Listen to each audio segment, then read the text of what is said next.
BTV 동진 파야키야 이홍현입니다. 안녕하세요, 동진입니다. 네, 오늘은 21세기 전쟁 영화 베스트 7입니다. 최초로 까만안경이라는 파격적인 변신을 하였습니다. 혹시 뭐 그렇습니다. 신경의 변화라도? 네, 이거 뭐 사실 안경 하나 바꿨을 뿐인데. 혹시 뭐 은원패 하시려고 그러신 거예요? 아니에요, 네. 총 쏠까봐. 그럴 수도 있어요. 사실은 이제 평상시에는 이 안경 쓰고 있습니다. 일할 때는. 자, 21세기이기 때문에 네. 뭐 98년에 나온 라이언 일병구하이 같은 건 빠진 거죠. 그렇습니다. 뭐 20세기의 훌륭한 작품들, 전쟁 영화의 걸작 너무 많고요. 네. 뭐 닥터 스트레인지 러브 같은 블랙 코미디부터 시작해서 무슨 콰이강의 달이라든지 디어 헌터라든지 지금 말씀하셨던 네, 라이언 네, 일병구하이. 라이언 일병 구하기 등등등까지 수많은 작품들이 있는데요. 그렇습니다. 일단 최근에 한 20여 년 그 사이에 21세기 영화로 한정했습니다. 네, 이 전쟁 영화는 예술이나 뭐 오락적인 가치도 있겠습니다만 이 전쟁을 맞아요. 그대로 재현한다는 점에서 뭐 교육적인 가치도 있지 않을까요? 글쎄요, 이제 전쟁 영화에서 우리가 사실 일반적으로 원하는 것은 스펙터클이죠. 그래서 전쟁 영화의 어떤 그런 부분들을 보고 싶어 하는데요. 네.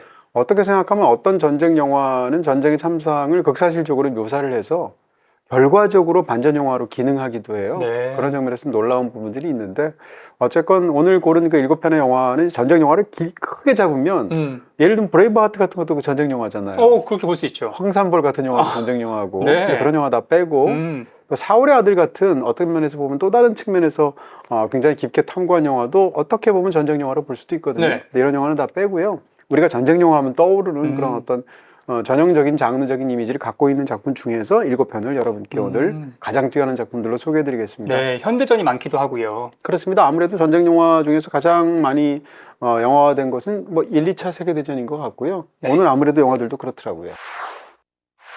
자, 첫 번째로 소개해드릴 영화는 전쟁은 마약이다. 캐서린 비글로우 감독의 허트로커입니다. 네, 허트로커는 지금 말씀해 주신 것처럼 영화가 시작되자마자 자막으로 시작하잖아요. 네. 전쟁의 어떤 경험 같은 것은 마약과도 같아서 거기에 이제 중독되기가 쉽다라는 한 저널리스트가 표현했던 것을 이제 따와서 영화의 어떤 핵심적인 부분으로 제시하는데 아니나 다를까 이 허트로커는 뭐라고 할까요? 영화 속에서 예를 들면 이게 다루고 있는 전쟁이 이라크전이잖아요. 그렇습니다. 그럼 이라크전은 여러 가지 논란이 많았던 전쟁이잖아요. 네. 예를 들어서 대량 살상 모비가 있다라는 것이 이제 전쟁의 명분이었었는데 이라크에 결과적으로 그게 없었기도 했고 그렇죠. 그리고 또 여러 가지 벌어지는 과정에서의 어떤 논란들이 있을 수도 있는데 이런 걸 다 영화에서는 배제했어요. 이 영화를 만든 사람이 이제 캐슬린 비글로우 감독인데 네. 캐슬린 비글로우 감독이 이 영화를 통해서 아카데미에서 작품상도 받고 또 감독상도 받았거든요. 근데 이게 여성 감독으로는 역사상 최초예요. 최초. 네, 최초 수상일 정도로 캐슬린 비글로우 감독의 영화를 보면 이제 비주얼적인 어떤 그런 에너지가 넘치는 영화들 굉장히 많이 만들었거든요. 뭐 폭풍 속으로, 뭐 지로 다크 서티. 그렇죠. 뭐 블루 스틸 같은 작품 네. 굉장히 많죠. 근데 이런 작품들을 통해서 힘이 넘치는 영화들을 과시했는데 그 중에서도 최고작은 역시 허트로커인 것 같습니다.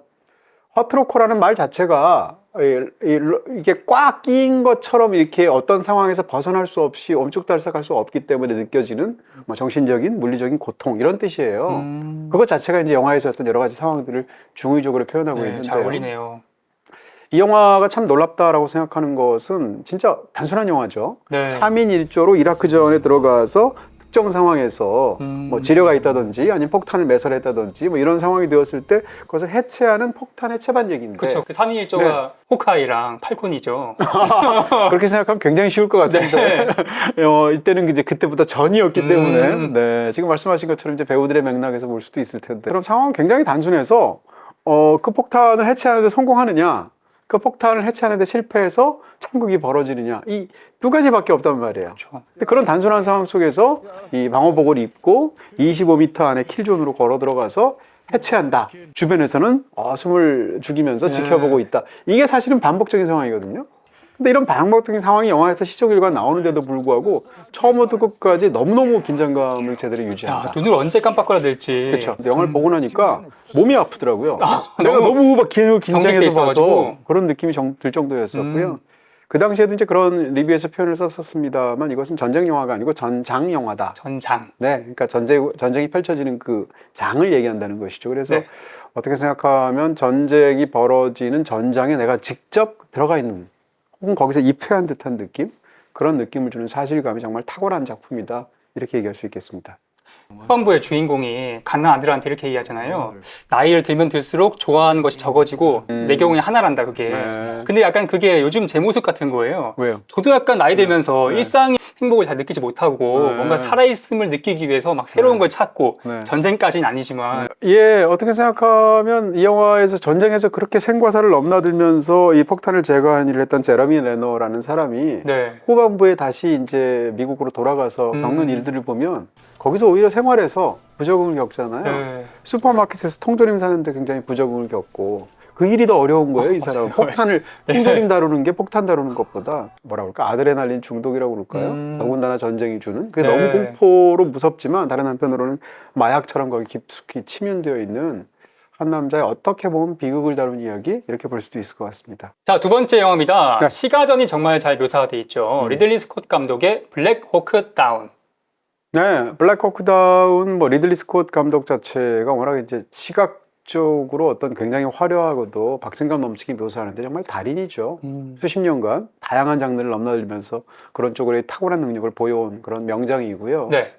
제가 예전에 굉장히 이제 이 밀덕이자 군사 전문 기자로 아주 유명한 사람 어떤 분이 있었어요. 네. 그분 만날 기회가 있어서 전문가가 보는 전쟁 영화는 다를 텐데 당신이 생각하는 최고의 전쟁 영화는 뭐냐라고 했더니 딱 이거예요? 네, 블랙 호크 다운이라고 얘기하더라고요. 야, 어떤 이럴 점에서요? 정도로 뭐 밀덕들이 보기에 전문가들이 보기에 거기서 묘사된 어떤 전쟁의 참상을 사실적으로 묘사한 방식 혹은 뭐 고증하는 방식 뭐 이런 여러 가지 것들이 있겠죠. 네. 이 영화가 다루고 있는 그 전쟁은 뭐 소말리아 내전인데요. 네. 1990년대 할 수 야, 있겠습니다. 90년대면 정말 최근이네요. 그렇게 볼 수 있죠. 이게 사실은 뭐라고 할까요? 전쟁 영화로서도 여러 가지로 굉장히 어려운 작업이었을 거예요. 네. 왜냐하면 애초에 이게 미군이 이제 평화유지군으로 소말리아에 들어갔단 말이에요. 그렇죠. 그런 상황 속에서 어떤 작전에 투입이 되는데 네. 원래는 간단한 작전이에요. 그래서 1시간밖에 안 걸려요. 네. 작전을 시작해서 완수하고 돌아오면. 근데 이게 중간에 뭔가 잘못돼가지고 뭐라고 할까요? 이제 어디서 적이 튀어나올지 모르는 페어와도 같은 그런 어떤 모가디슈 시내 한복판에 고립된 병사들 얘기거든요. 그래서 결국은 작전 시간 1시간이 18시간이 돼요. 하루를 지나서. 네, 그 상황 속에서 이제 낮에도 전투가 벌어지고 밤에도 전투가 벌어지는데 이 영화가 가장 뛰어난 것은 전쟁 영화로 볼 때 시가전을 너무 잘 묘사했죠. 최고의 시가전이 담겨 있는 영화 이렇게 네. 말할 수 있을 것 같고요. 제목이 블랙 호크 다운인데 영화에서 이제 그 대사가 나오기도 하는데 이 블랙 호크라는 것이 이제 저기 헬기잖아요. 그렇죠. 네, 그 헬기에 타고 이제 병력들을 수송하다가 적군인 그 소말리아 민병대가 공격에 맞아서 격추가 되죠. 아, 로켓포로. 네, 격추가 되는데 그 격추가 되는 장면 자체가 굉장히 압도적으로 영화에서 묘사가 되고 있고 또 실제로 실화이기도 했고요. 네. 그러면서 그 이후의 상황은 완전히 지옥이 되는 거예요. 그러면서 이제 고립된 상황을 묘사하고 있는데 그 속에서 벌어지는 말씀드린 대로 시가전의 상황이 정말 사실적인 일일 데 없는 그런 부분으로 영화에서 탁월하게 묘사된 그런 작품이라고 할 수 있겠습니다. 전 이 영화를 이등병 때 봤습니다. 아, 그래요? 네. 근데 이 영화를 네. 약간 반전의 메시지가 좀 들어가 있는 것 같은데 네. 왜 틀어주나 싶었어요. 네. 집에 가고 싶더라고요. 아까도 말씀드렸지만 어떤 영화를 너무 잘 훌륭하게 묘사를 하면 네. 그 영화 결과적으로 반전 영화의 어떤 그런 것으로서 기능하는 것 같고요. 네. 네, 세 번째 영화도 제가 처음 다뤘는데요. 클린트 이스트우드 감독의 네. 이오지마에서 온 편지입니다. 네, 이 영화 걸작입니다. 어, 정말 훌륭한 클린트 이스트우드 영화 중에 훌륭한 작품이 너무 많죠. 그 중에서 몇 편 꼽을 때 빼놓고 싶지 않을 정도의 뛰어난 작품이고요. 네. 사실은 이 영화가 2부작 같아요. 아, 어떻게 그래요? 생각하면 전쟁 영화라는 장르 역사상 이런 기획이 있었나 싶을 정도인데 아버지의 깃발이라는 클린트 이스트우드 영화가 있어요. 네. 그리고 이오지마에서 온 편지라는 영화가 있는데 아. 이 영화가 약간 두 영화가 동전의 양면처럼 일부러 만들었어요. 비슷한 시기에. 그 연이어 개봉을 했죠. 근데 이 두 편 다 이오지마라는 섬에서 지마가 이제 섬이라는 뜻이잖아요. 네. 이 태평양 전쟁 말기에 미국과 일본이 싸우게 된 일본군 입장에서는 패색이 짙은 상황에서 처절하게 박살날 수밖에 없었던 그런 전쟁에 관한 이야기를 다루고 있는데요. 이 이오지마 전투를 하나는 미군 입장에서 다루고 있고요. 그게 아버지의 깃발. 또 하나는 일본군 입장에서 다룬 거예요. 그게 이오지마에서 온 편지거든요. 두 편이 둘 다 훌륭한데 더 훌륭한 영화는 이오지마에서 온 편지. 이렇게 얘기할 수 있겠습니다. 두 개를 한 번에 보면 더 좋을까요? 그렇겠죠? 비교해서 보면 같은 상황에서 양쪽을 볼 수 있을 테니까. 네. 예를 들어서 아버지의 깃발은 어떻게 끝나냐면 이 산봉우리, 그 이오지마 산봉우리에서 이 해변에 있는 병사들을 내려보는 것 같은 그런 쇼트로 끝나거든요. 근데 정반대로 이오지마에서 온 편지는 어떻게 시작하냐면 해변에서 산봉우리를 바라보는 그런 시점으로 시작합니다. 그러니까 그 영화가 그렇게 이어져 있다는 얘기인데 네. 미국 입장에서는 일본군이 2차 세계대전 당시에 싸웠던 적군이지 않습니까? 근데 그때 그 적군은 어땠을까라고 상상해 보는 것이죠. 이제 미국 그 병사들 입장에서도 굉장히 살떨리고도 무서운 경험이었겠지만 일본군 입장을 한번 생각해 보게 되면 더군다나 이오지마에서 전투가 벌어질 때쯤 되면 국가까지 병사들을 버린 거예요. 네, 완전 기울었죠 이제. 그렇죠. 그리고 지원을 다 끊고요. 네. 보급 같은 것도 없고 절멸의 순간만 남았고 이제는 내가 왜 싸우는지도 모르고 그런 상황에서 어떻게 생각하면 이 끝에서 죽을 게 뻔한 싸움을 싸워야 되는 일본군 병사 입장이겠죠. 저 거의 시간을 끄는 싸움밖에 안 되는 거죠. 네, 일본은 뭐 2차 세계대전의 전범국이고 거기에 대해서 역사적인 커다란 책임이 있고 결정적인 잘못이 있다라는 것은 당연하죠. 그렇죠. 그럼에도 불구하고 그 속에서 일본군 하나하나가 인간적으로 겪었던 굉장한 딜레마나 무서움 같은 게 있었을 거 아니에요. 이 영화는 그런 부분들을 양쪽 다 잘 묘사하고 있는 것인데요. 이 영화에서 가장 인상적인 장면은 어떤 결정적인 순간이 벌어지기 전에 네. 이 영화에서 가장 중요한 어떤 일본군 장교가 생각을 하는 거죠. 플래시백이 펼쳐지는데 그 플래시백은 태평양 전쟁이 벌어지기 전에 이 장교가 미국에 있었어요. 근데 미국인 친구들이 많았단 말이에요. 대위 때. 네, 그때는 이제 뭐 전쟁하기 전이니까. 네. 근데 친구들이 송별을 해줘요. 미국을 떠나게 됐으니까. 그 상황에서 어떤 사람이 물어봅니다. 혹시 미국과 일본이 만약에 전쟁을 벌이게 되면 당신은 미국을 상대로 해서 일본 편에서 싸울 것이냐? 라고 얘기하니까 네. 그런 일이 절대 일어나고 싶은 걸 바라는 것은 아니지만 만약에 그런 일이 꼭 일어나야만 한다면 나는 조국을 위해서 내 신념대로 행동할 거다. 이렇게 말을 해요. 그러니까 재차 또 다른 사람이 질문합니다. 네. 그 질문이 뭔가 그 신념이 국가의 신념입니까? 당신? 조국의? 아니면 당신의 신념입니까? 이렇게 물어보는데 생각하다가 그 둘은 다르지 않습니다. 야, 라고 답변하죠. 연전에서. 근데 이 장면을 영화의 가장 중요한 상황에서 어떤 특정한 행동을 앞두고 이 주인공이 떠올린단 말이에요. 무슨 얘기인가 하면 그 당시에는 조국의 신념과 자기의 신념이 다르지 않았다고 믿었겠죠. 네. 근데 영화의 어떤 가장 중요한 순간이 이르면 과연 그 둘은 같았을까? 라고 회의하는 거예요. 네. 물론 영화에서는 그것을 내레이션 같은 걸로 표현하지 않지만 그런 어떤 그 맥락들이 굉장히 중요하고요. 사실은 그 둘이 다를 수 있는 거죠. 니시 중령이라는 사람도 네. 병사한테 옳은 길을 가라고 하잖아요. 그렇죠. 그 옳은 길이 뭔지도 약간 비슷한 맥락에서. 그렇습니다. 그러니까 자기가 확실히 이 전쟁을 수행할 만한 가치가 있다라고 믿었던 어떤 부분이 있을 텐데 네. 그것이 결정적으로 흔들리는 거고요. 어떻게 생각하면 고지전의 마지막하고도 굉장히 비슷해요. 이런 부분들에서 굉장히 인상적인 어떤 장면들이 담겨 있기도 하고요. 또 전쟁 영화로서 일본군 입장에서 보면 이오지마에 오면 이미 패색이 짙잖아요. 네. 그 상황에서 상대를 공격을 해야 되는데 장교들끼리 이제 회의를 합니다. 했을 때 처음 발포는 어떻게 할지, 그 다음에 적의 주력 부대가 해안에 상륙할 때 저지하는 전투를 벌일지, 아니면 그건 내버려 뒀다가 산봉우리에서 전쟁을 벌일지, 이런 걸 놓고 이제 장교들마다 생각이 달라요. 항명도 하고. 그렇죠. 그 상황에서 막 이제 서로 이제 싸우게 되고 이제 의견들이 달라지는데 지금 말씀해 주신 것처럼 무슨 뭐 항명이 일어나기도 하고 뭐 스스로가 자중질환이 일기도 하고 이런 식으로 해서 보여주는 장면들이 굉장히 인상적이기도 하고요. 병사들 입장에서는 이제 저희 영화에서 가장 이제 좀 뭉클하게 느껴졌던 장면 중에 하나는 미군 포로가 있단 말이에요. 어떤 병사가. 네. 근데 그 병사가 편지를 쓴 것을 일본군 장교가 일본 병사들한테 번역해서 읽어줘요.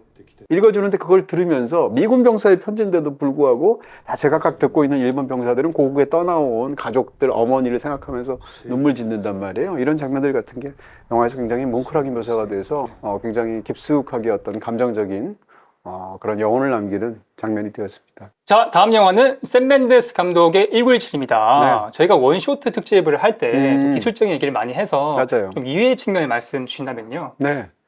1917은 이제 주로 지금도 벌써 그렇지만 이로부터 한 수십 년의 세월이 지났다고 쳐보세요. 그래서 과거의 전쟁 영화의 걸작들 이런 거에서 어떤 장면들을 편집해서 보여주는 어떤 그런 순간이 있다고 생각해 보세요. 빠지지 않을 것이 이 영화에서 거의 클라이맥스 장면에 달리는 장면이 아마 나올 거예요. 이 장면은 아마 이 영화보다도 더 오래 남을 수도 있어요. 제 생각에.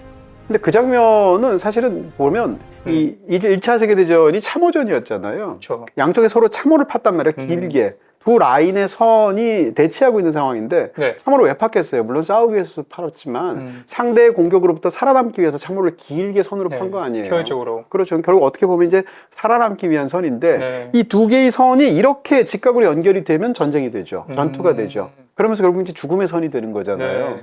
실제로 양쪽에 선이 있는 상황에서 돌격 명령이 내려지면 이쪽에서 병사들이 뛰어나가서 상대를 공격하게 되는데 이 달려나가는 선을 마치 저지라도 하듯이 이 주인공인 스코필드가 가르면서 이렇게 오는 것이 영화의 클라이맥스죠. 네. 물론 그 장면에서 직접적으로 전투에 참여하기 위해서 그렇게 하는 것은 아니죠. 그럼에도 불구하고 이 동선을 어떻게 찍었냐면 화면에서 먼 쪽에서부터 관객을 향해서 정면으로 달려오듯이 찍었단 말이에요. 이게 어떤 느낌이 있냐면 거의 반전에 대한 어떤 그 호소를 직접적으로 관객에게다 온몸으로 전달하는 것. 더군다나 이 달려나오는 이 동선은 이 양쪽에 살아남기 위해서 판 참호와 같은 평행한 선이죠. 그러면서 전쟁의 선하고는 직각이잖아요. 그것은 마치 끊으면서 나오는 것 같은 느낌을 주잖아요. 이런 식으로 어떻게 보면 영화에서 전투 장면 혹은 인물의 어떤 그 달려나오는 동선이 보여주는 것이 사실상 이 영화가 말하고자 하는 모든 것들을 시각적으로 고스란히 압축한 그런 명장면이라고 말할 수 있겠죠. 그리고 또 한 가지는 이제 이런 영화를 볼 때 우리가 기술적인 영화 측면에서만 자꾸 1917을 말하게 되는데요. 거의 다 그래요. 네. 물론 그것도 굉장히 중요한데 네. 또 한 가지 얘기하고 싶은 것은 이야기가 단순한 것처럼 보이죠. 실제로 단순하죠. 그냥 그 네. 전달하고 거 아니에요? 그렇죠. 뭐 플래시백도 없고 전사도 없고 아무것도 없잖아요. 네. 근데 이 이야기에서 주인공의 임무는 가만히 보면 스코필드가 주인공인데 임무가 세 가지예요. 세 가지? 네, 첫 번째 임무는 당연히도 가서 공격 중지 명령을 내려서 공격을 하게 되면 절멸하게 되니까 가장 중요한. 그래서 말리는 거죠. 이게 네. 이제 영화에서 표면적으로 보이는 임무처럼 보이거든요. 네. 실제로 중요하고요. 근데 밑에 두 개의 임무가 더 있어요. 하나는 도중에 자세히 말씀드릴 수 없지만 자기의 전우와 관련된 어떤 것들을 가족에게 전달하는 임무가 있고요. 마지막 세 번째로는 스코필드라는 사람 자체가 이 전쟁을 겪으면서 뭐라고 할까요? 삶과 죽음까지도 포함한 어떤 거대한 환멸을 느끼고 있어요. 생에 의욕이 없는 사람이에요. 전투에서 이겨야 된다는 생각도 없고. 네. 그런 상황 속에서 어떻게 하면 생에 대한 의지를 되찾고 집으로 돌아가는가라는 것에 대한 세 번째 임무가 있어요. 이 세 가지를 서로 수행하는 얘기인데 그런 측면에서 본다면 사실은 이 영화가 이야기적으로도 삼중의 플롯으로 굉장히 잘 짜여진 그런 작품이다 이렇게 얘기할 수 있습니다. 네, 단순해 보이지만 풍부한 측면으로 이해할 수 있는 영화였습니다. 여성의 눈으로 세계를 보자. 제25회 서울국제여성영화제 비 레디 31편의 영화제 주요작을 BTV에서 동시 상영합니다. 비 액션 6일간 구매한 편수에 따라 비캐시와 경품 증정까지 영화도 보고 경품도 받고 비 해피 BTV에서 제25회 서울국제여성영화제를 즐겨보세요. 다음 영화 네. 평론가님을 논란 속으로 빠뜨리기도 했던 놀란 감독의 덩케르크입니다. 네, 진짜 그 농담은 진짜 한국에서 진짜 1억 번은 했을 거예요. 이름 때문에. 옛날에 놀란스라는 그룹도 있었어요. 뭐 하던 그룹이었죠? 섹시 뮤직이라는 뭐 굉장히 섹시 뮤직이요? 네, 엄청나게 유명했던 노래가 네, 있는데 뭔지 모르겠지만 들어보고 싶어요. 이 크리스토퍼 놀런의 저는 지금 점점점 최고작이 아닌가라는 생각이 굳어지고 있습니다. 점점점. 네, 덩케르크가 현재까지 최고작인 것 같고요. 아무리 생각해도. 네. 이 덩케르크는 뭐 여러 가지 수도 없이 이야기할 수 있습니다만 제가 이전에도 이제 이야기 드린 적이 있고 그렇죠. 그래서 오늘은 무슨 얘기하냐면 이 작품은 사실상 전쟁 영화이지만 네. 다른 한편으로 얘기하면 재난 영화죠. 음, 재난 영화의 특성을 한번 생각해 보세요. 두려워요, 막. 네, 두렵죠. 네. 두렵기도 하고 재난 영화에서 인물들의 행동은 모두 다 리액션이에요. 네. 그냥 멀쩡히 달 자기의 삶들을 살고 있는데 갑자기 무슨 토네이도가 덮쳐요. 무슨 산사태가 일어나요. 혹은 지구가 해성과 충돌해요. 이런 상황이 벌어지게 되면 그런 상황 거대한 변화 앞에서 네. 한갓 미물의 존재에 불과한 인간이 살아남기 위해서 서로 싸우죠. 네. 고투를 벌이죠. 근데 혼자 살아남는 것보다는 함께 힘을 합치면 좀 더 살아남기가 쉽죠. 어우, 팀 뭉쳐야죠. 네. 그러면서 혹은 나는 살아남아야 되는 이기주의 때문에 어떤 상대방을 위험에 처받기도 하죠. 인간 군상이. 네, 이런 모든 부분들이 있잖아요. 네. 이게 이제 재난 영화의 기본적인 플롯이자 인물들의 행동 논리일 텐데 이 영화가 바로 그렇습니다. 그런 측면에서 보면 이 영화를 당연히 전쟁 영화로 탁월한 영화이기도 하지만 네. 다른 한편으로는 재난 영화적인 상황으로 봐도 무척이나 흥미롭고요. 이 영화에서 그럼 재난이 뭘까? 독일군이죠. 안 보이는 독일군이요. 네, 독일군들이 이제 공격을 하잖아요. 근데 이 영화에서 놀라운 것은 독일군들은 사실상 다 뭐라고 할까요? 언제 어디서 공격할지도 모르는 존재. 그 조금 전에 말씀해 주신 것처럼 극 중에서 묘사도 되지 않는 존재. 그러니까 독일군의 공격이 사실상 영화에서는 자연재해처럼 묘사가 돼 있어요. 그래서 더 두려울 수도 있고. 그렇죠. 그 상황에서 인물들인 주인공들은 어떻게 하느냐? 적의 포탄으로부터, 적의 총격으로부터 살아남기 위해서 그저 리액션으로 도망치거나 숨는 방법밖에 없단 말이에요. 영화가 처음부터 끝까지 그걸 보여줘요. 네. 그러니까 탁월한 면이 있죠. 전쟁 영화를 만드는데 우리는 전쟁 영화에서 어떤 식으로든 싸우는 장면을 보러 가는 건데 이 영화는 싸우는 장면이 거의 없고 사실상 유일하게 적과 교전을 벌이는 장면은 공중에서 한 번 있는데 그 공중에서 벌어지는 결정적인 상황에서 비행기가 이제 격추된단 말이에요. 네. 전투기가. 근데 격추되는 상황조차 피격이 되면 보통 전쟁 영화에서 그 피격되는 순간이 너무 중요하잖아요. 주인공 중에 한 명이니까. 그러면 음악으로 강조한다거나 네. 앵글로 강조한다거나 혹은 뭐 여러 가지 방법을 통해서 편집으로 도드라지게 보여주죠. 근데 영화는 그렇지 않고요. 느릿느릿하더라고요. 느릿느릿할 정도로뿐만 아니라 가장 중요한 중요한 뿐만 아니라 거의 유일한 교전인데도 불구하고 피격이 되는 순간 피격이 됐는지를 관객들이 잘 몰라요. 그러다가 쇼트가 바뀌어가지고 흰 연기가 나는 순간 맞았네? 라는 걸 느낄 수 있을 정도로 어떻게 생각하면 이 전쟁 영화에서 이 전투 장면이 보여주는 그런 액션의 쾌감 같은 게 사실상 완전히 제거가 되었다. 이렇게 볼 수 있겠죠. 그러면 이 영화가 전쟁 영화로서 대체 뭘 보여주는 것인가? 이 모든 자연재해와도 같은 적군의 공격으로부터 함께 살아 돌아가야 한다라는 것에 모든 연출적인 역량이 집중이 되어 있고요. 그것이 주는 어떤 미학적인 쾌감 혹은 정서적인 감동이 굉장한 작품입니다. 저희가 김태훈님과 함께 음악으로도 설명드렸었고 네. 이번에는 또 이런 3번에 걸쳐서 이런 새로운 네. 얘기를 해봤습니다. 자, 6번째 영화는 독일 영화죠. 네. 서부전선 이상 없다. 그렇습니다. 뭐 가장 최근 영화이기도 하고 네.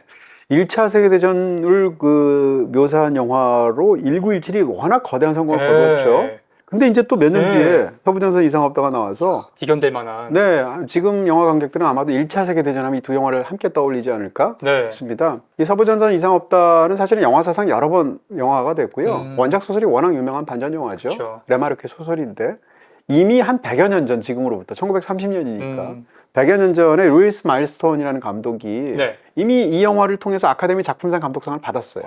그럴 정도로 오리지널이 또 있죠. 물론 원작 소설이 있지만. 네. 그런 상황에서 어떻게 보면 그 영화의 성취 100년 전 영화랑 기술적으로 지금 비교할 수는 없잖아요. 근데 또 다른 지점에서 지금 나오게 된 이 작품이 보여주는 성취가 굉장히 놀랍고요. 저는 정말 최고의 반전 영화인 것 같아요. 이 영화를 보시게 되면 뭐라고 할까요? 애초 시작이 딱 첫 장면이 전쟁에서 전투로 적군을 향해서 돌격을 하는데 너무 무서운 거예요. 그래서 병사가 발발발 떨어요. 그러면서 진격을 하죠. 진격을 하게 되는데 옆에 전우들도 막 죽게 되고 정말 전쟁이 난장판 아니겠어요?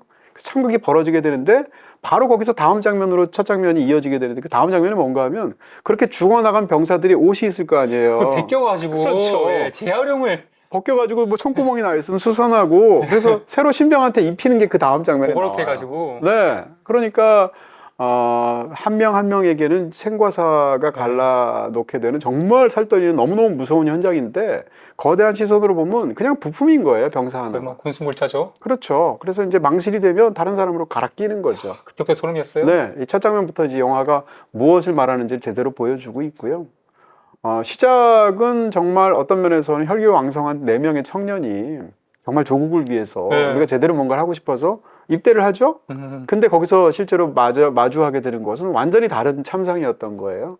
그런 걸 보여주는 반전 영화인데 영화에서 예를 들면 전쟁이 얼마나 굶주린 경험인지 얼마나 배고프겠어요. 전쟁터에서 무섭기도 하지만 그 상황에서 적의 참호에 돌진해서 싸우는데 그 싸우는 과정에서 언제 적이 나와서 총을 쏠지도 모르는데 적의 음식을 보는 순간 예. 네, 엄폐도 하지 않고 거기서 그걸 먹잖아요. 뭐 그런 장면이라든지 그러다가 또 적의 탱크가 몰려오잖아요. 탱크는 당시에 신무기였단 말이에요. 네. 뭐 전쟁사에서 보면 1차 세계대전에 전면적으로 등장한 그런 무기들이 있잖아요. 뭐 탱크라든지 기관총이라든지 혹은 뭐 화학무기라든지 화염방사기 이런 게 나오는 순간에 그 병사들의 공포가 어땠겠어요. 자연재해죠 뭐. 그렇죠. 그래서 영국군 탱크가 들어와서 이 독일군들을 막 깔아뭉개는 장면 같은 게 나오게 되는데 그 장면이 주는 정말 비주얼적인 쇼크 자체가 엄청나고요. 네. 그런 측면에서 이 영화는 전쟁이 얼마나 끔찍한지, 전쟁이 얼마나 굶주린 경험인지, 전쟁이 얼마나 어리석은 일들인지를 사실은 이런 극사실적인 묘사를 통해서 제대로 성취하고 있는 훌륭한 작품입니다. 파이아키아 다관왕이죠. 쿠엔틴 타란티노 감독의 마스터즈 거친 녀석들. 뭐 오늘 주제 전쟁 영화가 얼마나 많겠어요. 그 중에서 7편을 꼽았으니까 타란티노도 역시 훌륭한 작품이 너무 많죠. 네. 크리스토퍼 놀란처럼. 근데 놀란에게 저한테 최고작이 덩케르크처럼 느껴지는 것처럼 마찬가지로 이 타란티노의 최고작은 저한테 바스터즈로 느꼈습니다. 이 쿠엔틴 타란티노라는 시대의 명감독이 얼마나 이 서스펜스를 잘 다루는지를 보여주는 작품이에요. 서스펜스라는 것은 이렇게 손톱을 물어뜯을 것 같은 대롱대롱 매달리는 것 같은 그런 경험이잖아요. 심리적인 경험인데 이 타란티노가 가장 잘하는 영화적 방법 중에 하나가 가장 관객이 얘기하고 있고 기대하고 있고 두려워하고 있는 어떤 특정한 순간이 있는데 그 순간을 최대한 지연시켜요. 구강 액션으로? 네. 구강 액션뿐만 아니라 뭐 말을 때로는 대사가 있기도 하고 없기도 한데 그런 상황에서 최대한 지연시킨 다음에 그 지연시키기 전까지 관객 입장에서는 정말 조마조마한 상황이 막 한참 길어지는 거죠. 그러다가 어떤 상황이 펼쳐지게 되면 그 상황은 전광석화처럼 뚝딱딱해서 해치워요. 이런 것들이 이제 타란티노가 너무 잘하죠. 네. 실제로 이제 그 서스펜스와 액션이 작동하는 어떤 방식이기도 한데 많은 사람들이 이렇게 하지만 특히 타란티노가 정말 최고로 잘 해내는데 이 영화의 첫 번째 장면에서 마루 밑에 숨어있는 유태인들을 놓고 두 남자의 대화와 어떤 심리전이 벌이게 되는 그런 서스펜스. 그러다가 어떤 총을 쏘는 순간이 생겼을 때 어떤 굉장한 쇼크. 혹은 영화의 중반에 술집에서 벌어질 때 어떤 게임을 하다가 결국 총격전이 벌어질 때까지 그 과정 이런 것들을 보면 지금 말씀드렸던 타란티노가 얼마나 탁월하게 이런 부분들을 만들어내는 감독인지를 보여주는 얼마 전에 네. 킬빌 1, 2도 네. 만점을 올리셨잖아요. 그렇죠. 야, 그 킬빌 1, 2를 또 능가하는 또 바스터즈가 또 최고 이렇게 작품. 얘기할 수 있어요. 네. 가장 타란티노적인 걸작이 뭐냐? 킬빌. 아. 가장 타란티노의 뛰어난 작품이 뭐냐? 바스터즈. 바스터즈. 뭐 저는 그렇게 표현할 네. 수 있을 것 같습니다. 네, 지금 띄워드린 영화들은 BTV에서 보실 수 있습니다. 저희가 뭐 밀더까지는 아니어서 행정병, 의무병 아니겠습니까? 이거 얘기해도 돼요? 네, 그래서 저희가 뭐 좀 밀리터리스러운 자세한 얘기는 못했지만 아니 영화적으로 전쟁에서 약이 얼마나 중요한데 약대병. 죄송합니다. 너무... 다음에 약에 대한 또 교양집사도 한번 기대해 보겠습니다. 다음 시간에 뵙겠습니다. 빠이야. 키야. 영상 재밌게 보셨나요? 여기 클릭하시면 제작에 큰 도움이 됩니다. 안녕.